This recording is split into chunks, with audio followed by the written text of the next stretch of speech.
Welcome to the Fashion Translator. I'm Claire, your host. Together we explore how AI and innovation are reshaping the fashion industry through creativity, technology, and global partnership. For today's episode, I'm excited to welcome Rishabh Arish, co-founder of WellBi. Thank you for joining me. Please introduce yourself and the company. Yeah, sure. Hi everyone. Thank you for getting me on the podcast. So myself, I'm Rishabh. I'm a co-founder at WellBi. So we are a Mysore-based fashion startup focused on sustainable and comfortable apparel. So we started with the bamboo blend T-shirt, which is a bamboo and cotton blend T-shirt, and it was a huge success. So today we are building a lifestyle apparel brand known for high quality fabrics and very much dedicated towards comfort driven fashion. So yeah, our goal is to simply make fashion that feels good, looks good, and does good to the planet as well. Great. Can you share a bit about your role as co-founder and chief business developer and at WellBe and explain how it fits within the bigger picture? Yeah, sure. So I was part of WellBe as a co-founder from past 1.5 years. So mainly I joined WellBe as an investor, and then I thought, okay, why not be a co-founder and help a company grow as well, considering there was a very much requirement of co-founder within the company. My co-founder is Supreet. So that's what I thought. Okay, I have a complementary skill set that I can bring in. So that's when I started working together to start growing WellBe.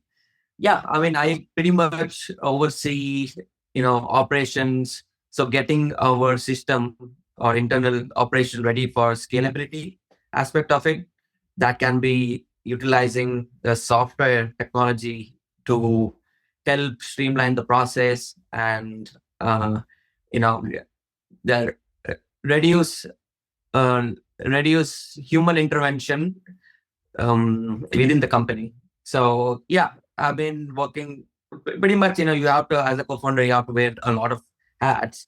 Yes, that is something that I've been doing for a while. And also, my background is in supply chain, so I've been adding a lot of value on the supply chain negotiation, majorly uh, vendor negotiation, because that is what 30-35% of our cost is. So it's important for us to negotiate the pricing there. Yeah. Yes.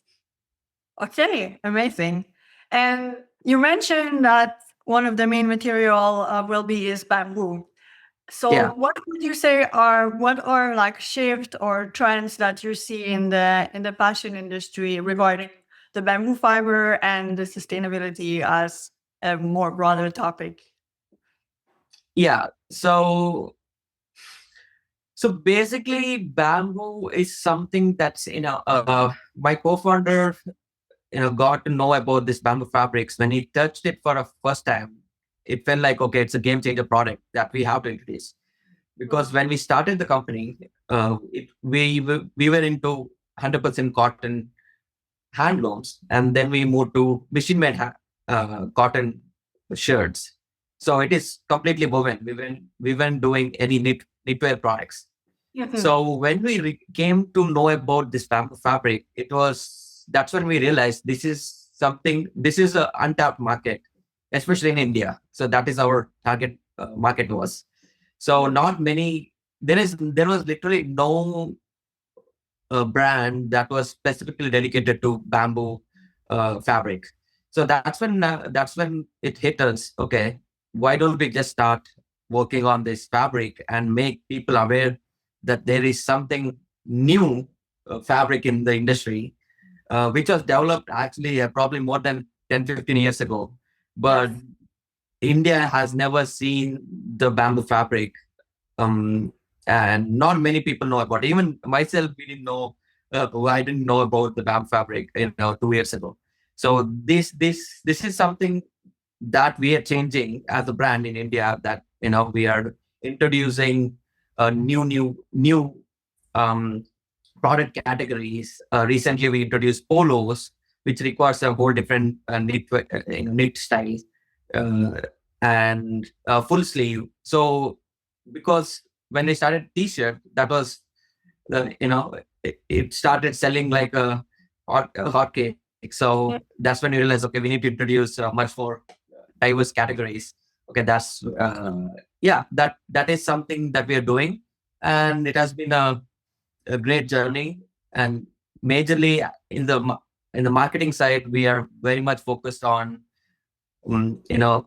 talking about our product and how it is different from other fabrics. So majorly that has been because people have to see what exactly that we are bringing to the table, right?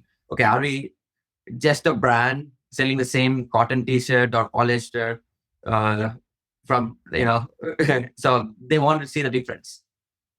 Yeah, I'm sure. And so bamboo as a fiber was new and that carried the product and then it started from there.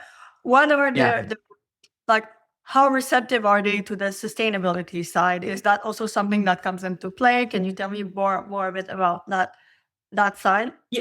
Yeah, yeah. So basically, to get into detail, literally before I got in fabric, I didn't know much about fabric because I'm more of a business person myself, not technical into the fabric. But after I got into this business, I really, we got to learn about it as well as considering I'm very remote. I've been working remote for a long time and haven't seen anything done in person. But that being said, our team is there in the production line working closely to bring new innovation to the fabric. Yeah, when it comes to sustainability, and this is my knowledge when it comes to fabric, right? So it's all about there is sustainability in the part of how you manufacture it. Another one is how you wear it, how long you're gonna wear it, like right. So as a customer, so when it comes to production, I would say it's also um, in India, considering we have a huge dependency on China for procuring the raw materials when it comes to fibers. Because they have a Chinese vendors have infrastructure to manufacture, break down this bamboo into bamboo fibers. So which is procured by Indian vendors to do the further processing to convert that fibers into yarn into a fabric. So, the vendor that we were working closely with is the one who manufactures the fabric. So we procure the fabric from them, and then we do the stitching. So that has been our supply chain at this point of time. And yes, the I think my understanding when it comes to the bamboo manufacturing is there is two types. One is mechanical, which is much sustainable, but it's practically impossible. And most that you see is not mechanically made. It's I think it's, as I mentioned, it is not feasible when it comes to pricing. And end customer, it will be quite expensive for end customer. So I think most of the fabric that we see is more of a chemical methods, where you use this chemicals to dissolve the bamboo cellulose, and then these are extruded into these holes to solidify as a strands or a fibers, and these fibers are then processed into spun into yarn, and is knitted in. Yarn can be knitted or woven, right? So depending on the use case. So we are into knitting, so that makes sense because we are into t-shirts, sleeveless, full sleeve t-shirt, polos. So that has been the what do I say, when it comes to supply chain and also on the sustainability part. This is my understanding. Yeah. Okay, great. And when it comes to India market for the consumer, how is the perceived value when you're presenting the bamboo? Is the sustainability like not a selling point, or it's not the focus? They're more receptive to, let's say, talking about the hand feel. What is connecting them with the bamboo fiber more specifically? Yeah, that's a good question. So, what we are currently focused on is when it comes to marketing, we are very much focused on what value that bamboo fabric has as a features, right? Any product has to have a features. So the features for bamboo being it's much more comfortable compared to any other cotton. So that has been it's not just us telling it's comfortable. It's actually we have seen customers talking about the product and comparing it to cotton, saying, hey, this is much better than cotton. So it has a inherited feature bamboo, which is antibacterial and odor neutralizer. So even let's say I'm wearing this bamboo t-shirt at the gym sweating. So if I were to wear a polyester versus bamboo, there's clear difference after an hour, because when you're wearing a polyester, you start smelling. So you have to change it. You have to take a shower. But when it comes to a bamboo, you don't, it neutralizes the odor that comes out of your body. So that makes it better. You want that, right? So because whenever I prefer wearing bamboo t-shirt, because I'm not gonna change 2 to 3 t-shirt a day, so I have to keep it. And we have seen customers tweeting about our product, saying, "Hey, I have worn your t-shirt for 2 to 3 days straight." I'm like, okay. So Yes, we have seen people talking about it. Yeah. yes, bamboo is a powerful fiber for sure. Yes. So I've read that in India, that about 40% of the transaction are cash on delivery. Is that something Yes. you guys are exploring? What's your strategy around this? Correct. That's actually a problem for any brands, for that matter, because it will COD as a system blocks cash flow to any growing brands. And most of the brands who are starting out, they have to enable COD. And COD has been something due to the low trust society within India. And COD is something that you need. I'm not saying, I mean, it's actually growing. The trust towards the brands, other peers has been growing lately. Yes, so we have had this issue, and we are solving this issue by building the trust and talking about the product and having a better website, because better website leads to people trusting us. And we incentivize the customers are who are doing payments, prepaid payments for us, by giving 5 to 10% extra discount.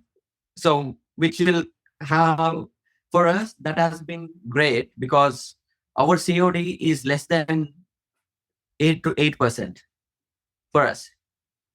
So that is a mix of everything. There is more trust towards the brand, and we are incentivizing our customers by giving additional discount if they're opting in for prepaid. And also, and we have this system enabled in the checkout option. So when we do we use third party checkout.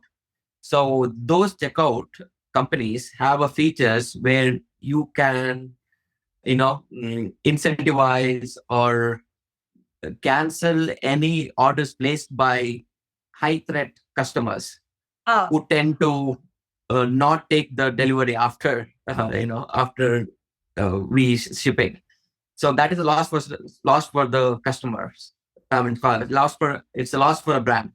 So that is what we have been doing. So as mentioned, for us, it is least of our concern, because we've been doing great. It's just 8%, which is still fine.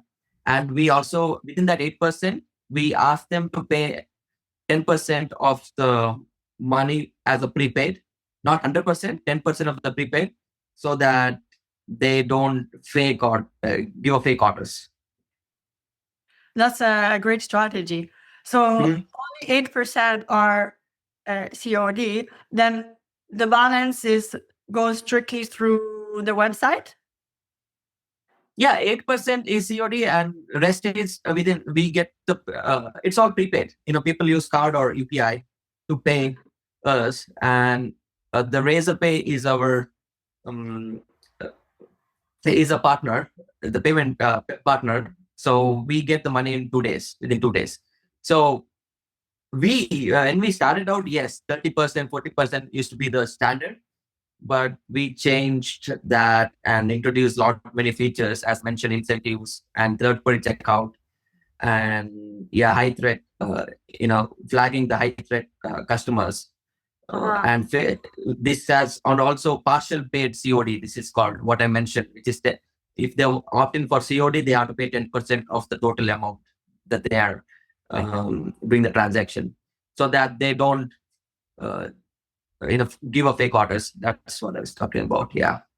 Yeah, that's amazing. Yeah. Mhm. And which platform would you say brings in the more traffic towards the website and then lead on actual orders? Yes. So, as you know, all the brands around the globe is very much dependent on Meta, which is Instagram.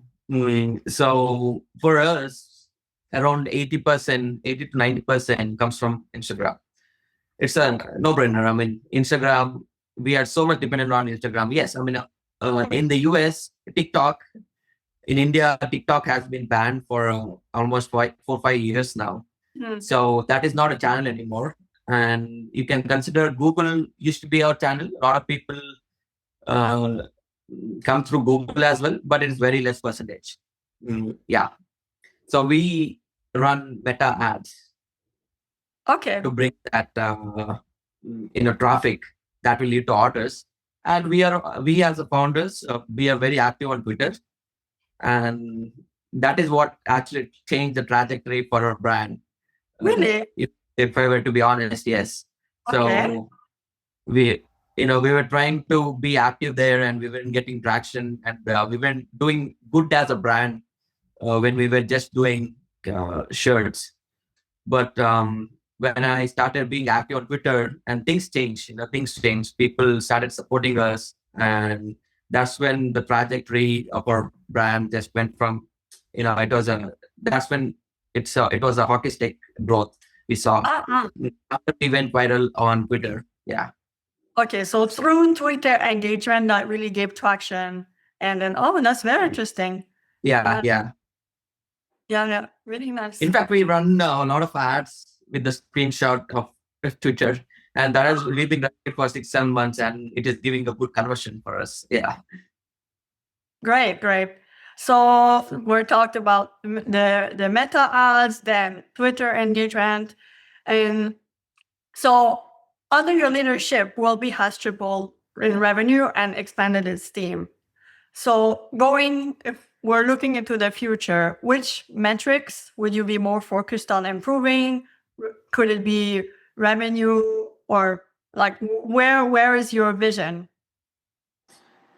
Yeah. So as a founders and as a good leader, you have to look into those numbers for sure. I mean, I would look into each and every numbers, and I'm very number oriented. I want to look into the numbers very much. So that's the reason we are working on getting the MIS done, which is basically gives a high level detailed overview of what is the revenue, what is the COGS, cost of goods sold, what is logistics fees, what are the high overhead expenses, overhead expenditure, what are the basic lot of expenses, and what is the travel expenses. So basically, it's better to look into each and every numbers.